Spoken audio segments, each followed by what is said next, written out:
Everyone, नमस्कार। तो आज हम बात करने जा रहे हैं समाधिपाद के 29वें सूत्र के बारे में। इससे पहले हम 28 सूत्र के बारे में जान चुके हैं। आज हम चर्चा करने जा रहे हैं 29वें सूत्र के बारे में।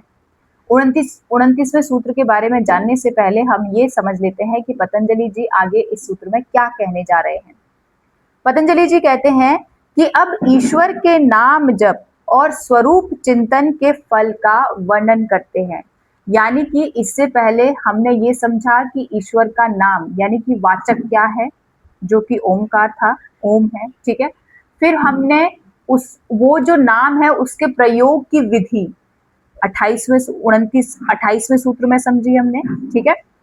अब नाम जप करने का और उनके जो स्वरूप के चिंतन के जो फल का वर्णन है, जो उससे प्राप्त हुआ है, उसके बारे में पतंजलि जी अगले यानी कि 29वें सूत्र में कहने जा रहे हैं। सूत्र कुछ इस प्रकार से है।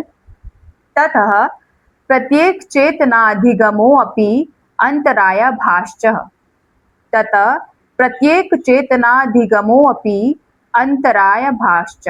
ये है 29वां सूत्र। ततः का मतलब है, इसको एक एक शब्द को अच्छे से समझते हैं। ततः मीन्स उक्त साधन से, यानी कि जो हम क्या कर रहे हैं, जप और ध्यान कर रहे हैं, उक्त साधन से अंतराय भाव। अंतराय भाव का मतलब है, अंतराय का मतलब है विघ्न, विघ्नों का अभाव, ठीक है। यानी कि अंतराय अभाव का मतलब है विघ्नों का अभाव च, और प्रत्येक चेतनाधिगम यानी कि अंतरात्मा के स्वरूप का ज्ञान अपि भी हो जाता है, ठीक है। इसकी व्याख्या समझते हैं।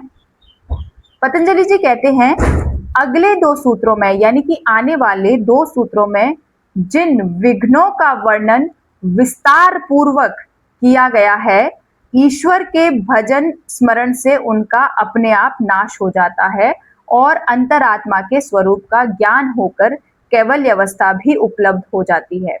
यानी कि पतंजलि जी ये कह रहे हैं कि जो इसका जो परिणाम की बात हो रही है, यानी कि जप और ध्यान जब हम करते हैं उसके स्वरूप का जो परिणाम है वो क्या है, तो वो कह रहे हैं कि जब आप जप और ध्यान करते हैं तो आपके जो विघ्न है, ठीक है, उनमें उनका अभाव होने लगता है।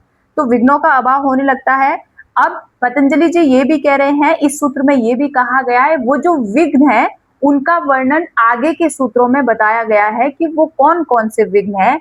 यही पतंजलि जी इस सूत्र में कह रहे हैं। वो कह रहे हैं कि उन विघ्नों का वर्णन विस्तार पूर्वक किया गया, अगले दो सूत्रों में किया गया है। जो दो सूत्र हम जानने वाले हैं उनमें इसका विस्तार पूर्वक वर्णन किया गया है। अतः यह निर्विद समाधि की प्राप्ति का बहुत ही सुगम उपाय है। यानी कि ये क्या है, निर्विद समाधि का बहुत ही सुगम उपाय है। यानी कि पतंजलि, अगर आप सीधा इसका सरल भाषा में समझे तो पतंजलि जी ये कहना चाह रहे हैं कि जब आप जप और ध्यान करते हैं, यानी कि ओंकार का जब आप जप और ध्यान करते हैं तो उससे क्या होता है, उसका परिणाम क्या है, आपके विघ्नों का अभाव होता है, ठीक है। वो जो साधन है, साधन यहाँ पे क्या है, जप और ध्यान है। उन साधनों से क्या होता है, आपके विघ्नों का अभाव होता है, और जब आपके विघ्नों का अभाव होता है तो आपको निर्विघ्न समाधि की प्राप्ति का बहुत ही, इसी को, ये जप और ध्यान को निर्विघ्न समाधि की प्राप्ति का बहुत ही सुगम उपाय, सरल उपाय माना गया है, ठीक है। तो ये था हमारा 29वां सूत्र। आई होप आपको समझ में आया होगा। अगर आपको समझ में आया है तो प्लीज वीडियो को लाइक जरूर करें। चैनल पर अगर नए हैं तो चैनल को भी सब्सक्राइब कर दीजिए। बेल आइकन का बटन दबा दें ताकि आपको न्यू वीडियोस के नोटिफिकेशन मिलते रहे। Thank you, thanks a lot.